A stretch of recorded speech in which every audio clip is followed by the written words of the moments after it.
In 1993, Dean Frenkel found himself out of breath and out of his depth. So I had smoking-induced asthma, which wasn't very smart. I was nearly 30 years old and I was coughing my guts out with every piece of exercise. So there was an imperative that if I really wanted to make it to 40, that I give up cigarettes. And I needed more than just simply giving up cigarettes. I needed some oral thing, something to do with my mouth that would actually persuade me to go through with it. Rather than swapping his cigarettes for toothpicks or chewing gum, Dean decided to take the opportunity to learn an iconic Australian instrument. So what I figured was that whenever I had a craving, rather than having a drag of a cigarette and then spluttering, I would do the opposite and actually do something that helped to rehabilitate my lungs.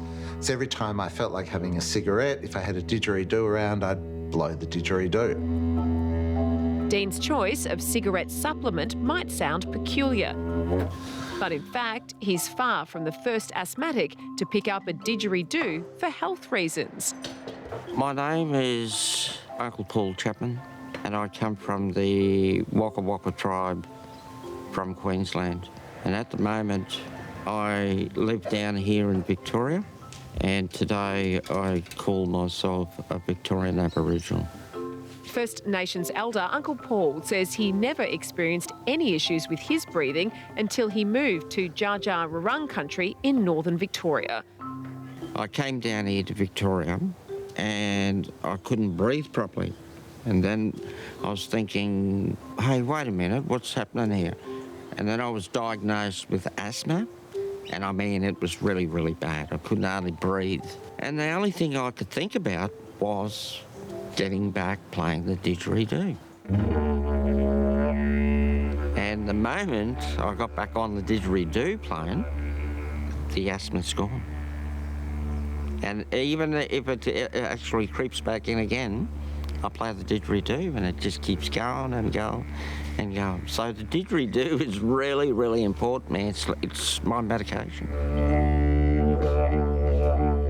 Unlike other wind instruments, the didgeridoo, or yidaki, is played using a technique called circular breathing, which involves continuously blowing air out through the mouth while breathing in exclusively through the nose. While extensive research is yet to be done, several small studies have looked into the health benefits of learning this technique, with results suggesting it may help reduce asthma symptoms, alleviate stress, and even manage sleep apnea. It does not surprise me one bit, because the moment you're always going back down inside you to breathe, and it's from right down here in your diaphragm, you're just cleansing yourself. When we play the didgeridoo, we're releasing all that fear that's inside of us. And it just calms you down. It puts you in a better place, mentally, physically, spiritually.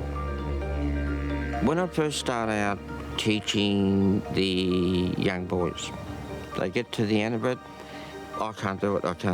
I'm going to die. I feel like dying, and I say to them, look, I'm not going to ring up AAA.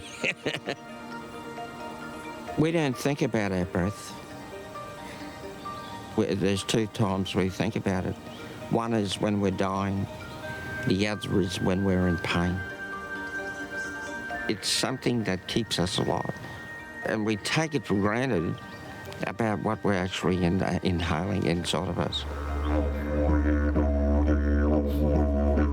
30 years on from inhaling his last cigarette, Dean firmly believes the didgeridoo is responsible for making his lungs bounce back stronger than ever. Initially, it was because I wasn't having the cigarette. And then I started timing how long I could hold one didgeridoo breath, and that started getting longer. And because didgeridoo is a whole breath exercise, each time I would blow it, it was doing really good things for my lungs. 12 years after I gave up cigarettes, I made an attempt to get the Guinness World Record for longest continuous vocal note. And it was such a far cry. It was like two different people. That then was the catalyst to the next stage of the journey, because I realised that if a breath program could enhance my respiratory functioning to that degree, then I could train others to do the same. Okay, we're going to start off today as we usually start off, and that is with your longest E. So take a very big breath, and when you're ready, Ben. Today, Dean works as a voice and breath coach, teaching clients such as naturopath Ben Deutscher how to maximise their respiratory health. So the didgeridoo is an optional component to it. So the program works with or without didgeridoo. With didgeridoo, the didgeridoo is a power tool. Yeah, so as a naturopath, I would often use breathing exercises to help people who might be dealing with stress or anxiety. And I'd get them to do, typically an exercise might be breathing in through the nose on a count of about 4. So hold and then slowly exhale.